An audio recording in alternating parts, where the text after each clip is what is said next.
नमस्कार, आप देख रहे हैं सत्य हिंदी और मैं हूं आपके साथ कृति से। नांदेड़ की 21 साल की आंचल ममेडवार ने अपने प्रेमी सक्षम टेटे के शव से शादी कर ली। आरोप है कि आंचल के भाई ने ही सक्षम की गोली मारकर हत्या कर दी थी। ऐसा इसलिए क्योंकि आंचल और सक्षम एक दूसरे से प्यार करते थे, लेकिन उनकी समाज के हिसाब से गलती ये थी कि वो अलग अलग जाति के थे। पुलिस के मुताबिक बीते गुरुवार शाम सक्षम अपने दोस्तों के साथ पुराने गंज इलाके में खड़ा था, तभी उसका और आंचल के भाई हिमेश ममेडवार का झगड़ा हो गया। पुलिस के मुताबिक हिमेश ने सक्षम पर गोली चलाई। गोली सक्षम के सीने के पार हो गई। इसके बाद हिमेश ने सक्षम के सिर पर टाइल्स पटक दी, जिससे सक्षम की मौके पर ही मौत हो गई। इस घटना की खबर जब आंचल को लगी तो आंचल की हालत बहुत खराब हो गई। शुक्रवार शाम जब सक्षम के अंतिम संस्कार की तैयारी चल रही थी, तभी आंचल उसके घर पर पहुंची। आंचल ने सक्षम के मृत शरीर से ही शादी कर ली, ये कहते हुए कि इससे उनका प्यार अमर हो जाएगा। इस शादी का एक वीडियो भी सोशल मीडिया पर वायरल हो रहा है, जिसमें आंचल सक्षम के मृत शरीर के साथ रस्मों रिवाज करती हुई दिखाई दे रही हैं। आंचल का कहना है कि सक्षम की मौत में भी उनका प्यार जीत गया और उसके पिता और भाई हार गए। बाद में मीडिया से बातचीत करते हुए आंचल ने अपने पिता और भाइयों को सक्षम की हत्या के लिए फांसी की सजा देने की मांग की। आंचल ने कहा कि हम पिछले 3 साल से एक दूसरे से प्यार करते थे, लेकिन मेरे पिता को जाति का फर्क मंजूर नहीं था। मेरा परिवार सक्षम को मारने की धमकी देता रहता था और अब मेरे पिता और मेरे भाई हिमेश और साहिल मुझे सचमुच सक्षम को मार दिया। मैं इंसाफ चाहती हूँ, तीनों आरोपियों को फांसी होनी चाहिए। आंचल ने यह भी कहा कि अब उसने सक्षम से शादी कर ली है, इसलिए अब वो सक्षम के घर पर ही रहेगी। घटना के तुरंत बाद हिमेश, उसका भाई साहिल और आंचल के पिता गजानन ममेडवार को गिरफ्तार कर लिया गया। फिर बाद में पुलिस ने आंचल की मां और एक नाबालिग समेत 5 लोगों को गिरफ्तार कर लिया है। नाबालिग आरोपी को ऑब्जर्वेशन होम भेज दिया गया है, जबकि 2 और आरोपी अभी तक पहचान में नहीं आए हैं।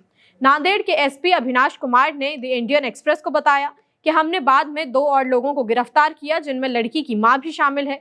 कुमार ने कहा कि इस मामले में शामिल सभी लोगों के खिलाफ पहले से ही कई मामले दर्ज हैं। कुमार ने बताया कि सक्षम के खिलाफ 8 से 10 केस थे और वो हाल ही में जेल से बाहर आया था। हिमेश और उसके पिता पर भी कई मामले दर्ज हैं और उन्हें इलाके में बेदखल किया गया था। उन्हें तो यहाँ पर होना ही नहीं चाहिए था। कुमार ने यह भी बताया कि पहले सक्षम और आंचल का भाई हिमेश बहुत ही अच्छे दोस्त थे, यहाँ तक कि कुछ मामलों में सक्षम और हिमेश एक ही केस में आरोपी भी रह चुके हैं। अधिकारी ने बताया कि इनके खिलाफ ज्यादातर केस मारपीट और जमीन कब्जाने से जुड़े हुए थे। पुलिस के मुताबिक ममेडवार परिवार शुरू से ही आंचल और सक्षम के रिश्ते के खिलाफ था और दोनों का रिश्ता खत्म न करने की जिद अंत में सक्षम की हत्या की वजह बन गई।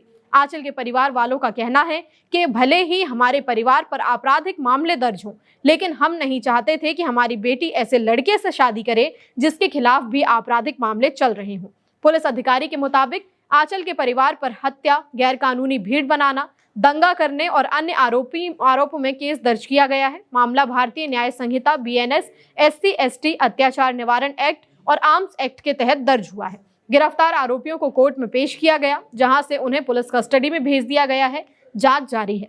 FIR सक्षम की मां संगीता की शिकायत पर दर्ज की गई, जो नांदेड़ में एक कपड़े की दुकान पर काम करती हैं। शिकायत में उन्होंने कहा कि आंचल का परिवार सक्षम और आंचल के रिश्ते के खिलाफ था, क्योंकि सक्षम दूसरी जाति का था।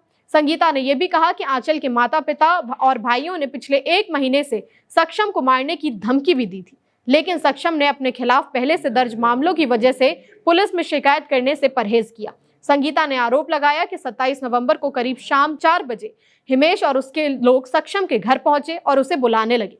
सक्षम के भाई शिवम ने बताया कि सक्षम घर पर नहीं है, तो वो वहां से चले गए, लेकिन शिकायत के मुताबिक बाद में उन्होंने ही सक्षम की हत्या कर दी।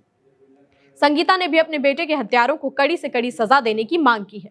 आपको बता दें कि NCRB की रिपोर्ट के मुताबिक देश में होने वाले तथाकथित ऑनर किलिंग के ज्यादातर मामले कुछ ही राज्यों में दर्ज होते हैं। मध्य प्रदेश, पंजाब, उत्तर प्रदेश, महाराष्ट्र, बिहार, छत्तीसगढ़ और कर्नाटक में 2023 में रिपोर्ट हुए कुल 38 ऑनर किलिंग मामलों में से करीब 58% मामले आए हैं। 2021 से 2023 के बीच सबसे ज्यादा हत्या के मामले उत्तर प्रदेश में दर्ज हुए हैं।